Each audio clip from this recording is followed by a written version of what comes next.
Hello and welcome. You're watching News9 Live with me, Neha Khanna. And in the midst of all the high-octane G20 action here in New Delhi, I'm joined by a very special guest, Stephane Dujarric, the spokesperson for the United Nations Secretary General. Thank you so much for joining us, Stephane. My so pleasure, great to Neha. have you. Great to see you again. Great to see you after long, Stephane. I have to begin by asking you, the big development here in New Delhi is that, well, there's finally a consensus and a New Delhi declaration has been adopted. What are your thoughts on it? Well, I think the fact that we do have a declaration reached by consensus is a testament to the Indian leadership of the G20 and a testament to the willingness of the G20 members to compromise. And I think effective leadership is all about compromise in this time, in the difficult times that we're in. Well, you're quite right, because there was a lot of concern about the sharp differences that have existed over the Russia-Ukraine war for a while now. But now it's, there's a huge sense of relief. Many would say this is perhaps a big win for India too. Now, one of the things that has been mentioned in the declaration and which Prime Minister Modi has specifically emphasized on is that, this is a human-centric globalization paradigm that we here in India, as part of our G20 presidency, are focusing on. What are the key takeaways from this declaration as far as you are concerned? Shall I ask you this, is it to your satisfaction? Well, I think we're especially pleased to read about the commitments surrounding sustainable development and the need to re-energize and reinvest in the sustainable development goals if we're going to even try to meet them by 2030. And I think that is also a reflection of India's role as a leader of the global South. I think as a leader of developing countries. So we're very pleased to see that in the declaration. Okay. Tell me this, Stephane, I interviewed the German ambassador the other day, and he said something interesting. He said this is probably the toughest year for a G20 presidency because of the Ukraine war. And that perhaps India is the country which is best suited to evolve a consensus and bring all member states together. And now India has pulled it off. Would you say that it is highly creditable that India managed to actually do this, bring everyone on one page at a time when it seemed practically impossible? Well, we are living in a very fractured time, and I think the Secretary General has expressed over and over again his concern about the fractures that we see in this world at a time when we need to be united. Because if you look at the challenges that we face, not only on the peace and security front, but on issues of health, of terrorism, and of course on climate change, we only can find solutions if we work globally and we work together. So I think it is a testament and reflection of India's role as a bridge builder, both I think politically and geographically. Both politically and geographically. Apart from this declaration, there's been another huge development at this G20 summit, Stephane, which is that the African Union is now a permanent member. This has been an initiative by Prime Minister Narendra Modi. How significant is this development, according to you? I think it's very important. I mean, obviously, the African Union represents the African continent, which has its a very important weight to play on the global stage, but hasn't always been able to play that role within the international architecture as it exists today, because that architecture was really created in the post-1945 world when so many African countries were under the yoke of colonialism and weren't at the table when this architecture was built, whether it's the Security Council, whether it's the international financial institution. So as the Secretary General says, Africa was punished twice because they suffered from colonialism, and then they suffered from the fact that they weren't at the table when our modern multi-government architecture was created. Well, so it is a very important seat at the table for the African Union, and perhaps it's democratization of the G20, which up till now was seen as an elite club. Is that how Well, you... I mean, I think the G20, I mean, let's realize the G20 at its heart, at its core, was really focused on finance and economic issues. Yes. The importance of the G20 is that it brings together the 20 largest economies, I think more than 85% of the world's GDP. For us, also what the G20 brings together is 80% of the world's carbon emissions come from G20 countries. And that is why we really need strong leadership from every G20 member, some of the G20 members as a whole on the fight against climate change. Absolutely. Stephane, the Prime Minister of India has repeatedly said that India's G20 presidency is a people's presidency and we are the voice of the global south. I think it would be fair to say that India has walked the talk. We now have African Union being granted a permanent membership. You also have the Delhi Declaration, a consensus being evolved, New Delhi being able to bring everyone together. Keeping all of this in mind, how would you view India's G20 presidency? Well, again, I think it is the consensus that that the Indian leadership of the G20 was able to reach when there was so much chatter that they weren't be able to reach it, I think is a sign of the effectiveness of its presidency. And I think from our point of view, and I think it's reflected in the final declaration, is this emphasis on issues related to development, notably on the Sustainable Development Goals. Well, that certainly is very, very heartening, I know, specifically for you and the Secretary General. But let me ask you this. What did you make of the fact that the Russian president and the Chinese president stayed away from this summit? Do you think Chinese President Xi Jinping should have come? It would have been a nice opportunity for a dialogue. Well, I mean, it's not for the Secretary General of the UN to tell leaders which summits to attend or not. But I think it's also important that the responsibility is not a personal responsibility, it is a country responsibility. So it's important to note that both China and the Russian Federation were represented both at very high level at the G20. So it's not as if there were empty seats. The collective responsibilities of member states is that of countries. It is not a personal responsibility of leaders. So I think all G20 countries and entities were represented. Okay. We need to talk about the Russia-Ukraine war. It's been close to a year and a half, and there seems to be no end in sight. The question really is, what is the way forward? According to you, according to the Secretary General, how do we bring about peace? How do we bring an end to this war? Because there's been just too much suffering all around, not just for the countries involved, but for the entire world. Of course. I think, our aim is to see an end to this war in line with Ukraine's territorial integrity, with the General Assembly resolutions that have been passed on the war.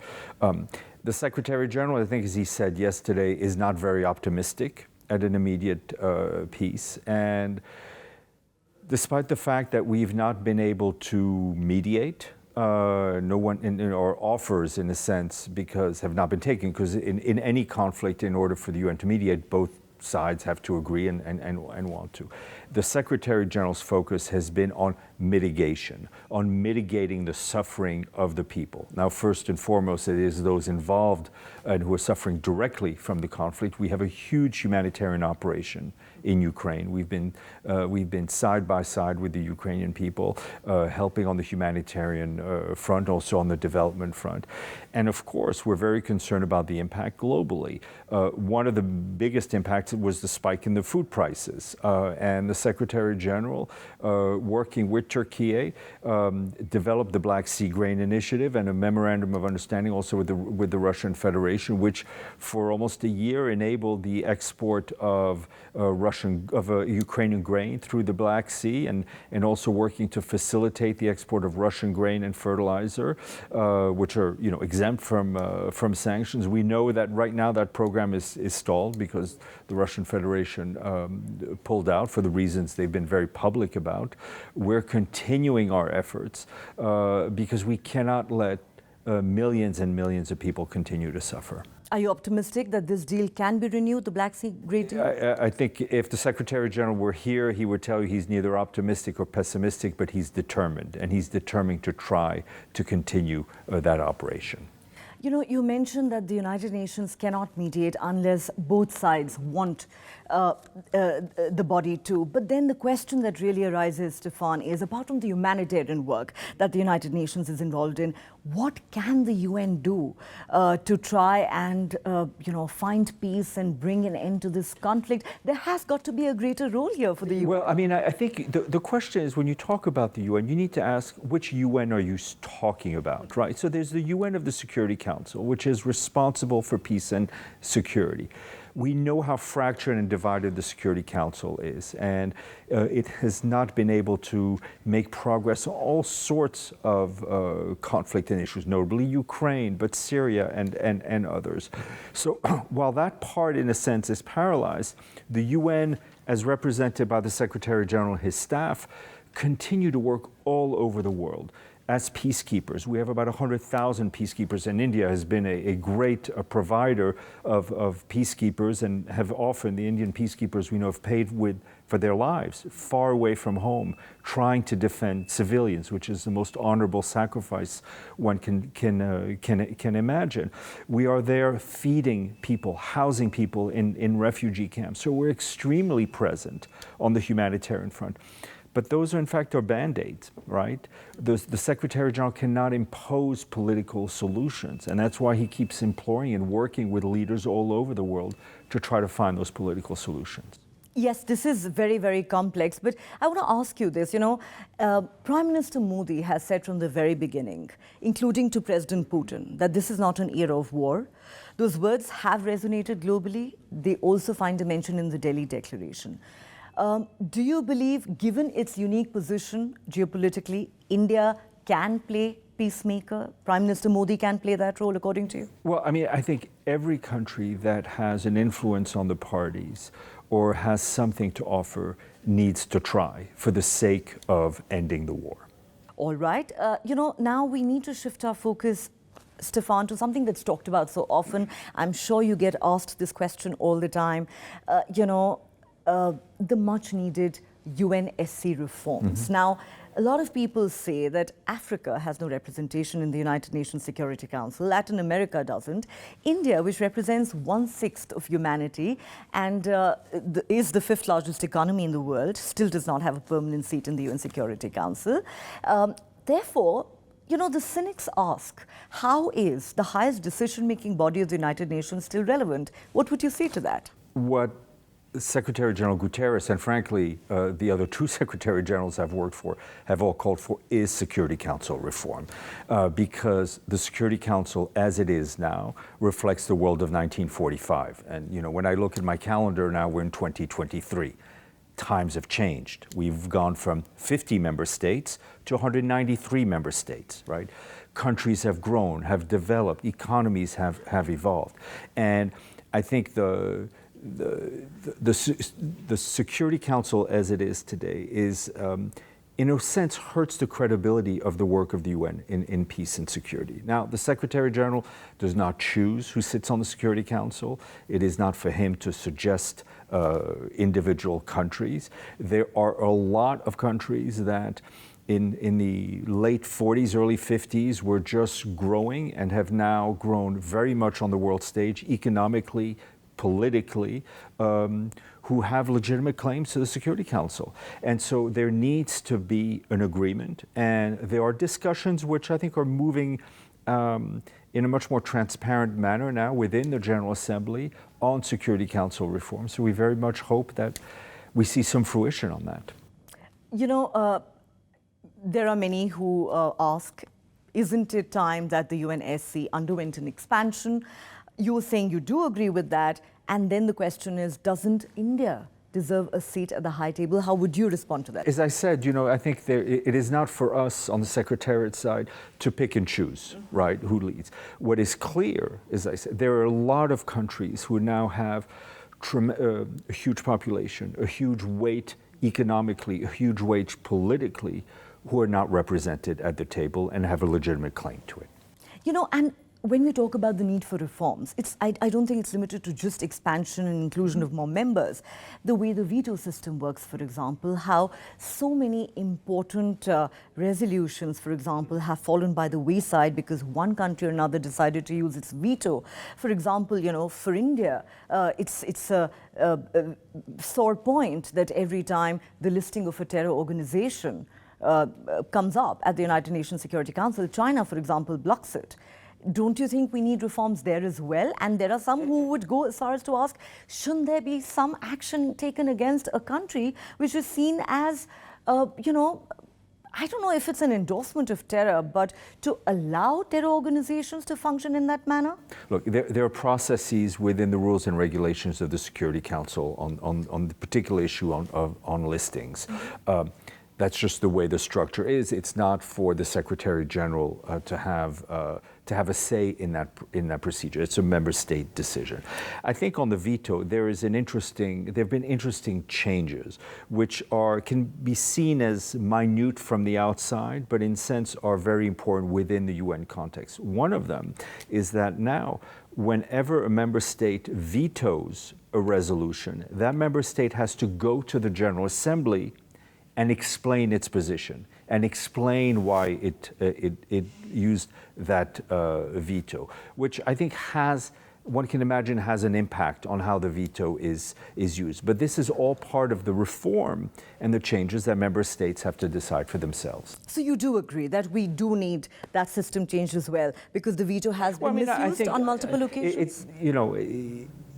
One person's misuse of the veto is another person's legitimate use of the veto. So again, those are decisions taken by sovereign member states. But I think the Secretary General believes that the Security Council does need to be reformed, and those are decisions that will need to be taken by member states.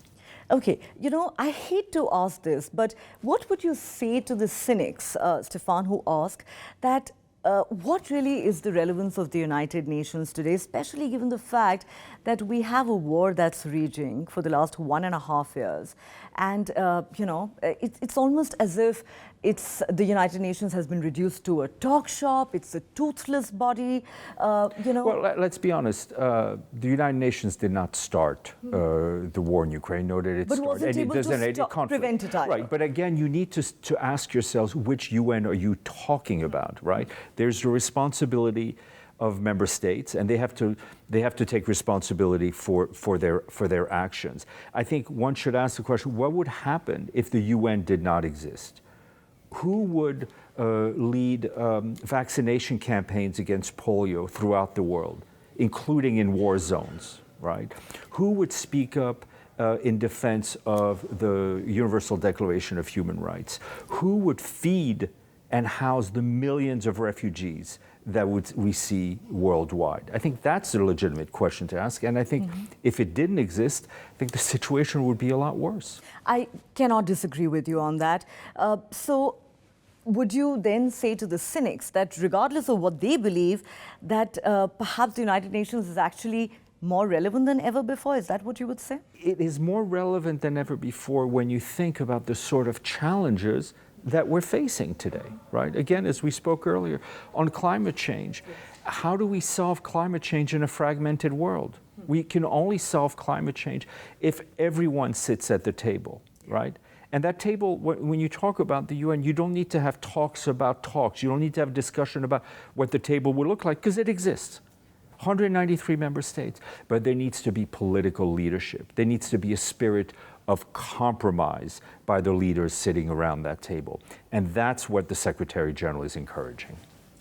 Well, we certainly hope that at some point countries will start paying attention. But, I want to quote the Secretary General, Antonio Guterres, who said something interesting yesterday. He said, if we are one global family, because that's the theme of India's G20's presidency, then we resemble a dysfunctional global family with growing divisions, tensions, and eroding trust. That does sum up the sentiment of a lot of us. But the question is, what is the way forward, Stephane? Well, the way forward is, as I mentioned, is courageous political leadership, is a spirit of compromise, is leaders putting the interest of their people and the interest of the planet before anything else. And I think if we have that spirit of compromise, if we have that political leadership, we can surmount all the problems that we're facing. We need political leadership. You know, there's another important thing that the Secretary General said.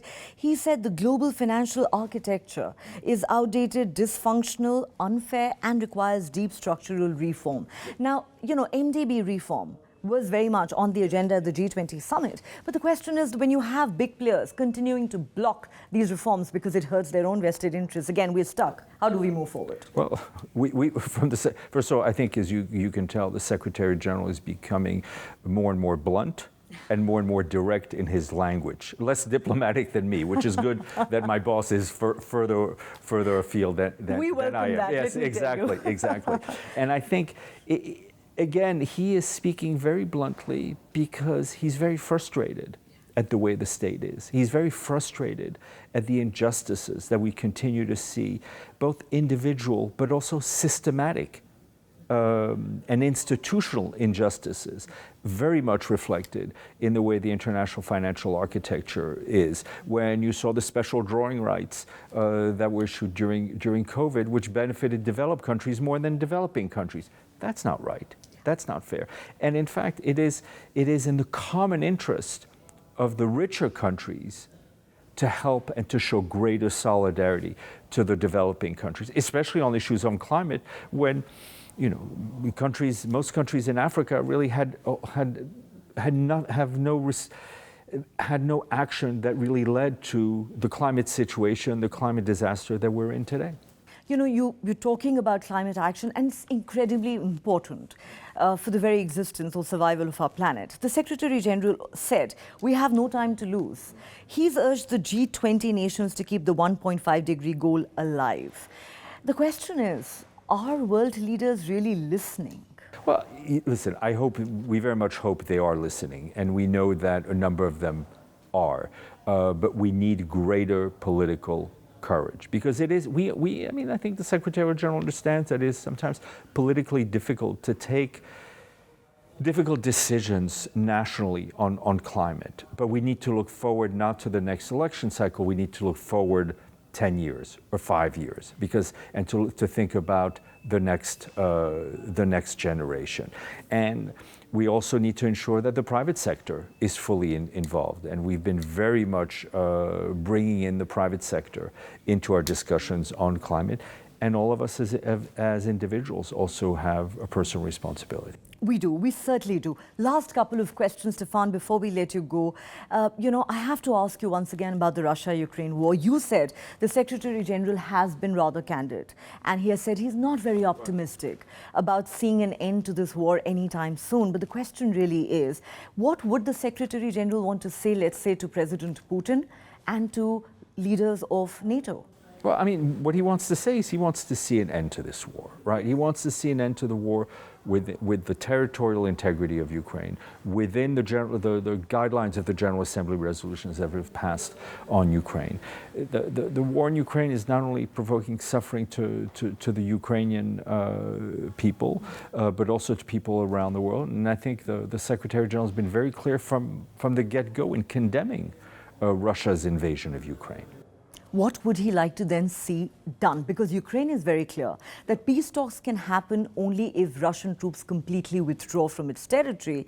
And President Putin seems to have taken the position that Ukraine has to accept annexation of its territory, only then can... Listen, we can't dictate to both leaders what they have to do. We've just explained exactly what we want to see in the end. Where do you see the middle part of the meeting ground? It's not for me here to kind of to play mediator or negotiator.